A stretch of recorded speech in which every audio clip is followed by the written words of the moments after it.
এই নর্মাল ব্রেকটা আমি যদি বলি সময়ের সাথে সাথে ব্রেকটা মাঝে মধ্যে একটুখানি লুজ মনে হয়। হেডলাইট যে কম হয়ে গেছে, হেডলাইটটা আলো যে কম হয়ে গেছে, এই পেছনে ইন্ডিকেটারটা শর্ট হয়ে গেছিল, সেই জন্য ইন্ডিকেটার যে এই শুধু লাইটটা আছে এই লাইটটাই চেঞ্জ করতে হয়েছে। বলেরোটা একটুখানি প্রবলেম করছিল, সেই জন্য বলেরোটাকে আমার চেঞ্জ করতে হয়েছে।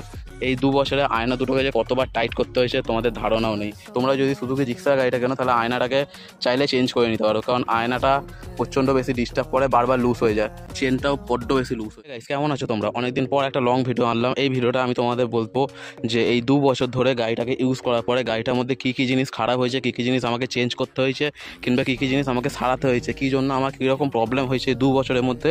তো এই জিনিসগুলো আজ আমি তোমাদেরকে বলবো, মানে ওভারঅল গাড়িটার পুরো রিভিউ দেবো। এই 2 বছরে আমার কী কী এক্সপিরিয়েন্স আছে আমি সব কিছু বলবো। এই গাড়িটার প্রতি, গাড়িটা তোমাদের কেনা উচিত কি গাড়িটা কেনা উচিত নয়, এই সব কিছুই আমি তোমাদেরকে বলতে চলেছি। তো ভিডিওটাকে স্কিপ না করে তোমরা দেখতে থাকো, কারণ স্কিপ করলে কিছু কিছু হয়তো ইম্পর্টেন্ট পয়েন্ট তোমরা ছেড়ে দিতে পারো।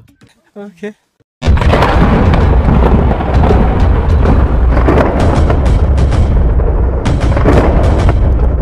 তো চলো মাথা থেকে শুরু করবো আর লেজে গিয়ে শেষ করব।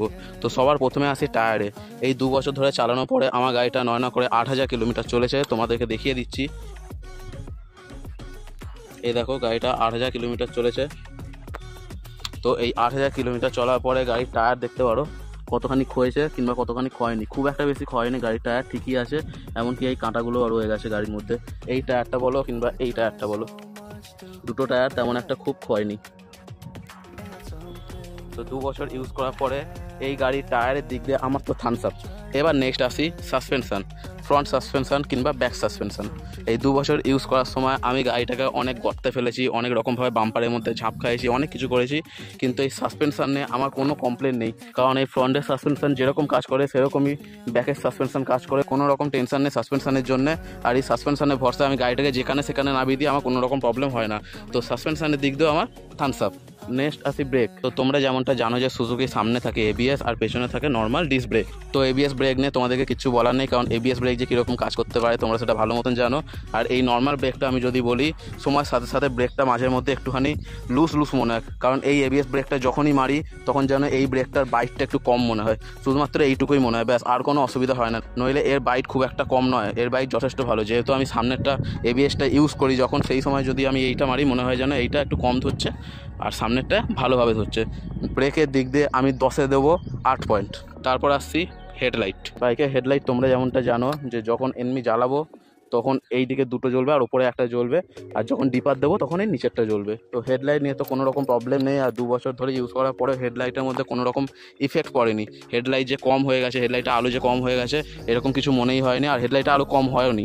হেডলাইট বলো, টেল লাইট বলো, ইন্ডিকেটার বলো, কিছুরই আলো কম হয়নি, কোনো রকম অসুবিধা হয়নি হেডলাইট নেই। কিন্তু ইন্ডিকেটার নিয়ে একবার একটা অসুবিধা হয়েছিল। ইন্ডিকেটারে আমি কেন বলছি অসুবিধা হয়েছিল, একবার বৃষ্টির সময় এই পেছনে ইন্ডিকেটারটা কোনো কারণে জল ঢুকে শর্ট হয়ে গেছিলো, সেই জন্য ইন্ডিকেটারে যে এই শুধু লাইটটা আছে এই লাইটটাই চেঞ্জ করতে হয়েছে। বাকি গাড়ির মধ্যে কিচ্ছু করার দরকার হয়নি, শুধুমাত্র লাইটটা চেঞ্জ করতে হয়েছে, কারণ শর্ট হয়ে গিয়ে লাইটটা খারাপ হয়ে গেছিলো। তো চেঞ্জের মধ্যে সবার ফার্স্ট হলে ইন্ডিকেটারটা চেঞ্জ করতে হয়েছে। ইন্ডিকেটারের জন্য আমি 10-এ একে 8 পয়েন্ট দেবো। নেক্সট হচ্ছে গাড়ির বল রেসার। বল রেসার মানে এই যে গাড়ি যে হ্যান্ডেলটা ঘুরছে, এটা যে এইখানটা যে একটা বিয়ারিং থাকে, ওই বিয়ারিংটাকে বলে বল রেসার। আর এই 2 বছর চালানোর পরে মানে 8000 কিলোমিটার চলার পরে আমার বল রেসারটা একটুখানি প্রবলেম করছিল, সেই জন্য বল রেসারটাকে আমার চেঞ্জ করতে হয়েছে। তো বল রেসারের জন্য আমি 10-এ একে 5 নাম্বার দেবো, কারণ বল রেসারটা খুব তাড়াতাড়ি খারাপ হয়ে গেছে। তারপর হচ্ছে আয়না।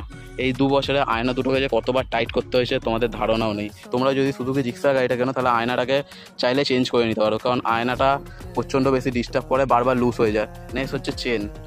আমি এই 2 বছরে 3বার টাইট করিয়েছি, কারণ এর চেনটাও বড্ড বেশি লুজ হয়ে যায়, একটুখানি চললেই লুজ হয়ে যায়। কেন জানি না কেন হচ্ছে এই জিনিসটা, এবার এটা আমার বাইকেই হচ্ছে নাকি সবার বাইকেই হয়। তোমাদের যদি কোনো চেনাশোনা কারো যদি সুজুকি জিক্সার থাকে তাহলে তাকে জিজ্ঞেস করে, কিন্তু তোমাদের যদি কারো থাকে তাহলে আমাকে একটু বলতে পারো যে তোমাদের কি চেনটা এরকম লুজ হয়। আয়না সবার লুজ হয়, আয়না প্রত্যেকটা বাইকে লুজ হয়, আমি এটা দেখে নিয়েছি, জেনে নিয়েছি, কিন্তু চেনের ব্যাপারটা আমি বলতে পারবো না যে চেনটা আমারই খালি হচ্ছে নাকি তোমাদেরও হয় এরকমভাবে লুজ, সেটা আমি বলতে পারবো না। কিন্তু চেন বড্ড তাড়াতাড়ি নোংরাও হয় প্লাস লুজও হয়ে যায়, কারণ এই চেনটা হচ্ছে খোলা চেন, তো সেই জন্য বড্ড তাড়াতাড়ি লুজও হয়ে যায় প্লাস নোংরা হয়ে যায়। নেক্সট হচ্ছে গিয়ার। এর গিয়ার আজ পর্যন্ত সফট হলো না। আমি আগে ভাবতাম যে এর গিয়ার হয়তো সফট হয়ে যাবে, কিন্তু আজ পর্যন্ত সফট হলো না। এই গিয়ারটা এখন অবধি নতুনের মতনই হার্ড হয়ে আছে। কিন্তু একটা স্পোর্টস বাইকে যত সফট গিয়ার হবে না তত ভালো, যাতে গিয়ারটা যাতে শিফট করতে যাতে অসুবিধা না হয়। একটা স্পোর্টস বাইকের জন্য সবথেকে ভালো জিনিস হচ্ছে গিয়ারটা যাতে শিফট করতে অসুবিধা না হয়, যত সফট হবে তত ভালো। কিন্তু এর গিয়ারটা হার্ড, গিয়ারটা নতুনে যেমন কিনেছিলাম হার্ড হয়েছিল সেরকমই হার্ড হয়ে আছে। তো ওভারঅল এই 2 বছরে আমাকে এই কটা জিনিস একটুখানি ফেস করতে হয়েছে। কিন্তু গাড়িটার ইঞ্জিন মারাত্মক ইঞ্জিন। এর ইঞ্জিনের রিলায়েবিলিটি বলেছি, এর ইঞ্জিনের স্পিড বলিনি আমি।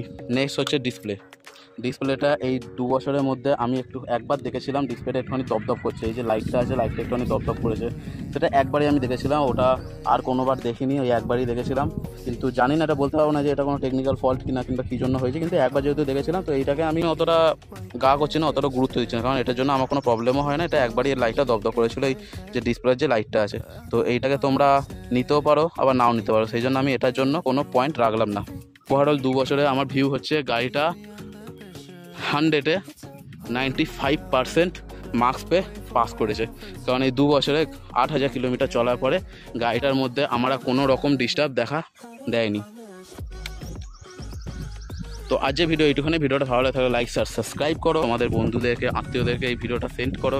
আর যদি কেউ জিক্সার গাড়ি কিনতে যায় তাহলে তাকে এই ভিডিওটা দেখাতে পারো যে 2 বছরের ওভারঅল একটা এক্সপিরিয়েন্স, আমার চালানোর যে এক্সপিরিয়েন্স, 2 বছরের মধ্যে আমার কী কী এক্সপিরিয়েন্স হয়েছে এই গাড়িটা চালিয়ে, আমি সব কিছু তোমাদেরকে বলে দিলাম, একদম খোলসা করে বলে দিলাম। তো তোমাদের আশা করি কোনো রকম আর প্রশ্ন থাকার কথা নয়। তবুও যদি তোমাদের কোনো কিছু মনে হয় যে হ্যাঁ আমার এই জিনিসটা জানার দরকার, তো তোমরা কমেন্টে বলো যে আমি এই জিনিসটা বুঝতে পারছি না এই গাড়ির ব্যাপারে, আমি তোমাদেরকে নিশ্চয়ই বলবো। কিন্তু 2 বছরের ওভারঅলের ভিউ আমার হচ্ছে 100-র মধ্যে 95% মার্কস আমি এঁকে দিচ্ছি।